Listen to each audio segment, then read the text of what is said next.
आप देख रहे हैं नेट्रिक न्यूज, साहस सच कहने का स्वागत है। मैं हूं आपके साथ सपना दुबे। लोकसभा चुनाव के दूसरे फेज के लिए 95 सीटों पर मतदान संपन्न हो चुके हैं। इसके बाद राजनीतिक दलों में बाकी चरणों के लिए प्रचार तेज हो गए हैं। सभी पार्टियां बाकी चरणों के लिए जनता को लुभाने की तैयारियों में जुटी हैं। वो अपनी प्रचार की रणनीतियों में फेरबदल करने में लगी हैं। दूसरे चरण के बाद अब चुनाव का पहिया यूपी की वीवीआईपी सीटों की तरफ घूम रहा है, जिसके लिए बीजेपी और गठबंधन दोनों ने ही अपने रैलियों को बढ़ा दिया है। तो वहीं हर कोई चुनाव प्रचार में लगा है। बीजेपी प्रत्याशी जहां समाजवादी के गढ़ और आजमगढ़ में लगातार धुआंधार रैलियां कर पीएम मोदी के नाम पर वोट करने की मांग कर रहे हैं, तो वहीं अब बीजेपी के दूसरे भोजपुरी सुपरस्टार रवि किशन भी सुर्खियों में आ गए हैं। रवि किशन सीएम योगी पर दिए अपने बयान को लेकर सुर्खियों के बाजार में छा गए हैं।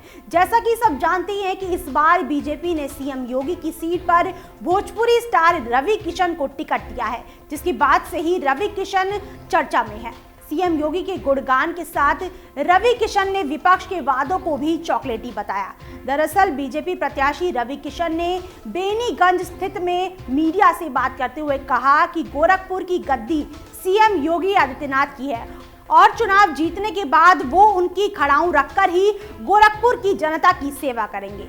कार्यकर्ताओं की बातों को नजरअंदाज नहीं किया जाएगा। सीएम योगी ने सबके नाम दिए हैं, चुनाव सब मिलकर लड़ेंगे और हर नेता कार्यकर्ता सभी लोग जनता के दरवाजे पर जाएंगे और होटल का खाना नहीं खाएंगे। हम लोग जिसके घर जाएंगे उसी के वहां पर खाना खाएंगे। इसी के साथ बीजेपी प्रत्याशी ने कहा है कि विपक्ष हार से बौखला गया है और आजम खान का जया प्रदा को लेकर विवादित बयान देना उसी का उदाहरण है। रवि ने कहा है कि देश में दो प्रधानमंत्री की बातें करने वालों को देश की जनता ही सबक सिखाएगी। मोदी और योगी बाबा का अपना कोई निजी स्वार्थ नहीं है। गोरखपुर के विकास के लिए पीएम मोदी और सीएम योगी ने मिलकर सारी योजनाएं बना रखी हैं। काम तेजी से हो इसके लिए भी सारी व्यवस्था सुनिश्चित की जाएंगी और जनता कांग्रेस और राहुल गांधी के 72,000 वाले चॉकलेटी वादों पर भरोसा नहीं करने वाली है।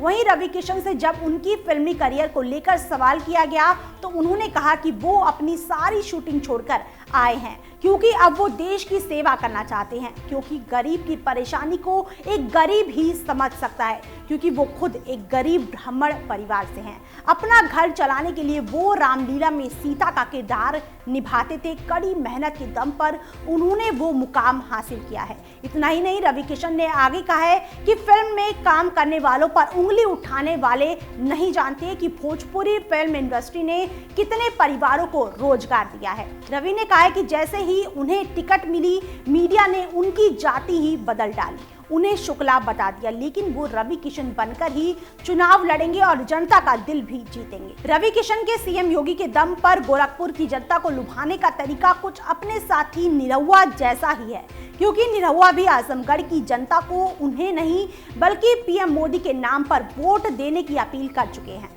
बीजेपी प्रत्याशी के इन बयानों को देखकर लगता है कि बीजेपी को अपने प्रत्याशियों की काबिलियत पर भरोसा नहीं है, तभी तो वो इस बार के चुनाव में पीएम मोदी और सीएम योगी के नाम पर वोट मांग रहे हैं। इस पर सवाल ये उठता है कि बीजेपी के सारे प्रत्याशी कहीं सिर्फ कठपुतली तो नहीं है, जिनकी लगाम पीएम मोदी और सीएम योगी के हाथों में है और जैसा वो बोलते हैं उनके प्रत्याशी उसी को दोहराते हैं।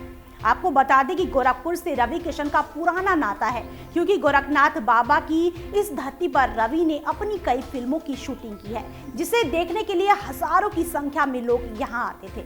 इसलिए बीजेपी ने रवि किशन को गोरखपुर सीट से प्रत्याशी बनाकर बहुत बड़ा दांव चला है, क्योंकि फिल्मी दुनिया की तरफ लोगों का रुझान तो हर कोई जानता है और ऐसे में चुनाव में अपने पसंदीदा एक्टर को मैदान में देख जनता का सारा ध्यान उन्हीं पर जाने वाला है, जिसका फायदा चुनाव में बीजेपी को बड़ी जीत के रूप में देखने को मिल सकता है। फिलहाल ये तो चुनाव के नतीजे ही बता पाएंगे कि बीजेपी के पीएम मोदी और सीएम योगी के नाम पर वोट मांगने की रणनीति कितनी सफल होती है। फिलहाल के इतना ही। बाकी ऐसी और बड़ी खबरों के लिए वीडियो को लाइक और शेयर करने के साथ साथ चैनल को सब्सक्राइब करना ना भूलें और आपकी कोई राय है तो कमेंट्स के जरिए हमें जरूर बताएं। हमारे साथ जुड़े रहने के लिए हमारे YouTube चैनल को सब्सक्राइब करें, साथ ही बेल आइकन को दबाएं। नेट्रिक न्यूज की खबरें सबसे पहले देखने के लिए।